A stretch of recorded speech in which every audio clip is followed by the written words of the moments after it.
Bir kere sevdaya tutulmaya gönül, ateşlere yandığın resmidir.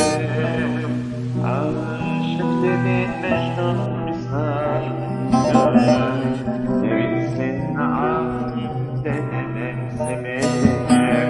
Bir kere sevdaya tutulmaya gönül, ateşlere